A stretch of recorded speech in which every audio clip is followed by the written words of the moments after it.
Student learner YouTube চ্যানেলে তোমাদের সকলকে স্বাগত জানাই। আজ আমাদের আলোচ্য বিষয় চতুর্থ শ্রেণীর ইংরেজি বিষয়ের সেকেন্ড সামারিভ এক্সাম অর্থাৎ দ্বিতীয় পর্যায়ক্রমিক মূল্যায়নের একটা উত্তর সহ নমুনা প্রশ্নপত্র নিয়ে। ফুল মার্কস তোমাদের থাকবে 30 এবং সময় থাকবে 1 ঘন্টা। প্রশ্নপত্রটা তোমাদের set number 4। 1. Write T for true and F for false statements. 1 into 4 equal to 4. অর্থাৎ বাক্যটি সত্য হলে তোমাদেরকে টি লিখতে হবে এবং মিথ্যা হলে এফ লিখতে হবে। A Nasir pulled Opu to the playground, অর্থাৎ নাসির অপুকে টেনে নিয়ে খেলার গ্রাউন্ডে নিয়ে গিয়েছিল। এটা হবে মিথ্যা, তাই আমরা বক্সের মধ্যে এফ লিখব। বি স্বদেশ elder brother was deeply involved in the freedom movement, অর্থাৎ স্বদেশের বড় দাদা স্বাধীনতা সংগ্রামীর সাথে জড়িত ছিল। এটা হবে সত্য, তাই আমরা ব্র্যাকেটের মধ্যে টি লিখব। C the fairy waved the magic wand more than once, অর্থাৎ পরীটা একের চেয়ে বেশি তার জাদুর ছুরিটা নাড়িয়েছিল। এটা হবে সত্য, তাই এখানে আমরা ব্র্যাকেটের মধ্যে টি লিখব। D the Sundarbans is in the north of Bengal, অর্থাৎ সুন্দরবন বাংলার উত্তরে অবস্থিত। এটা হবে মিথ্যা, তাই বক্সের মধ্যে আমরা এফ লিখব। 2. Fill in the blanks with the appropriate words from below. 1 into 4 equal to 4. অর্থাৎ দেখো তোমাদেরকে ব্র্যাকেটের মধ্যে কতগুলো শব্দ দিয়ে দেওয়া হয়েছে, সেই শব্দগুলোকে তোমাদেরকে বেছে নিয়ে শূন্যস্থান পূরণ করতে হবে। প্রথম রয়েছে দেখো এটা, a young boy in dash entered the platform. এখানে আমরা প্রথম শূন্যস্থানে বসাবো সয়েলড ক্লোথস, অর্থাৎ একটা তরুণ ছেলে তার কদ্রিমাক্ত জামা কাপড় নিয়ে প্ল্যাটফর্মের মধ্যে প্রবেশ করলো। B Baremia is a dash creature, এখানে আমরা দ্বিতীয় শূন্যস্থানে বসাবো স্ট্রেঞ্জ, অর্থাৎ বারেমিয়া হচ্ছে একটা অদ্ভুত প্রাণী। সি ঝিনুক লিভস ইন ড্যাশ, এখানে আমরা তৃতীয় শূন্যস্থানে বসাবো আলিপুরদুয়ার, অর্থাৎ ঝিনুক আলিপুরদুয়ারে বাস করে। D dash takes care of sick people, এখানে আমরা শূন্যস্থানে বসাবো ডক্টরস, অর্থাৎ ডাক্তারেরা অসুস্থ মানুষদের দেখাশোনা বা চিকিৎসা করে। 3. Underline the qualifying adjective in the following sentence. 1 into 4 equal to 4. অর্থাৎ তোমাদেরকে এখানে অ্যাডজেক্টিভ বা বিশেষণের নিচে দাগ দিতে হবে। দেখো প্রথম রয়েছে এটা, today we enjoyed A tasty lunch. এই বাক্যটির মধ্যে অ্যাডজেক্টিভ হচ্ছে টেস্টি, তাই এটার নিচে আমরা দাগ দেবো। B I saw an exciting match yesterday. এই বাক্যটির মধ্যে অ্যাডজেক্টিভ হচ্ছে এক্সাইটিং, তাই আমরা এক্সাইটিংয়ের নিচে দাগ দেবো। C my grandma told me an interesting story. এই বাক্যটির মধ্যে অ্যাডজেক্টিভ হচ্ছে ইন্টারেস্টিং, তাই ইন্টারেস্টিংয়ের নিচে আমরা দাগ দেবো। D the bright moon science in the clear sky. এই বাক্যটির মধ্যে অ্যাডজেক্টিভ হচ্ছে ব্রাইট, তাই আমরা ব্রাইটের নিচে দাগ দেবো। 4. Match masculine gender with their feminine gender, half into 4 equal to 2। অর্থাৎ মাস্কিউলিন জেন্ডারের সাথে তোমাদেরকে ফেমিনাইন জেন্ডারে মিল করাতে হবে। মাস্কিউলিন জেন্ডার অর্থাৎ পুরুষ এবং ফেমিনাইন জেন্ডার অর্থাৎ মহিলা।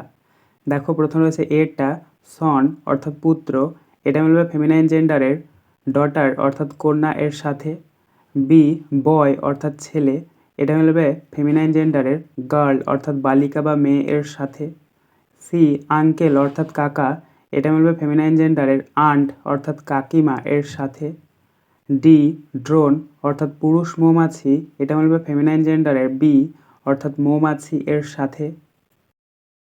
5. Pick out the regular and irregular verbs from the following sentence. Write them in the appropriate boxes. 1 into 4 equal to 4. অর্থাৎ এখানে তোমাদেরকে কতগুলো বাক্য দিয়ে দেওয়া হয়েছে, এই বাক্যগুলোর মধ্যে রেগুলার এবং ইররেগুলার ভার্ব তোমাদেরকে খুঁজতে হবে এবং নিচে যে বক্স দেওয়া রয়েছে সেখানে কিন্তু বসাতে হবে। দেখো প্রথম রয়েছে এটা, C walk to school every day. এখানে ওয়াকটা হচ্ছে ভার্ব এবং এই ভার্বের লাস্টে ইডি আছে, তাই এটা হচ্ছে রেগুলার ভার্ব, তাই এটা আমরা রেগুলার ভার্বের বক্সে বসাবো। তারপরে বিটা দেখো তোরসা সাং বিউটিফুলি, এখানে ভার্ব হচ্ছে সাং, এখানে কোনো ইডি নেই, তাই এটা হচ্ছে ইররেগুলার ভার্ব, এটা আমরা ইররেগুলার ভার্বের বক্সে বসাবো। সিটা দেখো the soldiers fought for their country, এখানে ভার্ব হচ্ছে ফট, এই ফটেও কিন্তু লাস্টে কোনো ইডি নেই, তাই এটা হচ্ছে ইররেগুলার ভার্ব, এটা আমরা ইররেগুলার ভার্বের বক্সের মধ্যে বসাবো। এবং ডিটা দেখো my brother help me in my studies, এই বাক্যটির মধ্যে ভার্ব হচ্ছে হেল্পড এবং এখানে লাস্টে ইডি রয়েছে, তাই এটা হচ্ছে রেগুলার ভার্ব। এটা আমরা রেগুলার ভার্বসের বক্সের মধ্যে বসাবো। 6. Arrange the letters properly to form meaningful words. 1 into 4 equal to 4. অর্থাৎ এলোমেলো কতগুলো লেটার তোমাদেরকে দিয়ে দেওয়া হয়েছে, সেগুলোকে তোমাদেরকে সাজিয়ে অর্থপূর্ণ শব্দ তৈরি করতে হবে। এটা দেখো NIOCUS, এই লেটারগুলিকে যদি আমরা সঠিকভাবে সাজাই তাহলে পাবো কাজিন অর্থাৎ খুড়তুতো ভাই। BIACELRM, এই লেটারগুলিকে যদি আমরা সঠিকভাবে সাজাই তাহলে পাবো মিরাক্কেল অর্থাৎ চমৎকার। CPSIERETG, এই লেটারগুলিকে যদি আমরা সঠিকভাবে সাজাই তাহলে পাবো প্রেস্টিজ অর্থাৎ সম্মান। DSPOTEUPRS, এই লেটারগুলিকে যদি আমরা সঠিকভাবে সাজাই তাহলে পাবো সাপোর্টার্স অর্থাৎ সমর্থনকারী। 7. Underline the adverbs in the following sentence. 1 into 4 equal to 4. অর্থাৎ এখানে কতগুলো বাক্য তোমাদেরকে দিয়ে দেওয়া হয়েছে, বাক্যটির মধ্যে যেটি অ্যাডভার্ব বা ক্রিয়া বিশেষণ তার নিচে তোমাদেরকে দাগ দিতে হবে। দেখো এটা the girl was slowly doing her work, এই বাক্যটির মধ্যে অ্যাডভার্ব হচ্ছে স্লোলি, তাই এটা নিচে আমরা দাগ দেবো। B the teacher is thinking deeply, এই বাক্যটির মধ্যে অ্যাডভার্ব হচ্ছে ডিপলি, তাই এটা নিচে আমরা দাগ দেবো। C we should always cross the road carefully, এই বাক্যটির মধ্যে অ্যাডভার্ব হচ্ছে কেয়ারফুলি, তাই এটা নিচে আমরা দাগ দেবো। এবং ডিএটা দেখো the wind is blowing gently, এই বাক্যটির মধ্যে অ্যাডভার্ব হচ্ছে জেন্টলি, তাই এটা নিচে আমরা দাগ দেবো। 8. Answer the following question 1 into 4 equal to 4. A. Who won the match for Opu's team? Answer Opu won the match for Opu's team, অর্থাৎ অপু তার টিমের হয়ে ম্যাচটা জিতিয়েছিল। D. Who were walking down the platform? Answer some policeman were walking down the platform, অর্থাৎ কিছু police মানুষেরা সে প্ল্যাটফর্মের মধ্য দিয়ে হাঁটাচলা করছিল। C. Which trees did Subal and Madal see in the forest? Answer Subal and Madal saw sundari, hetal, goran trees in the forest, অর্থাৎ সুবল এবং মাদল সুন্দরী, হেতাল এবং গরান গাছ জঙ্গলের মধ্যে দেখেছিল। D. Where did Jhinuk find a road lined with book shop on either side?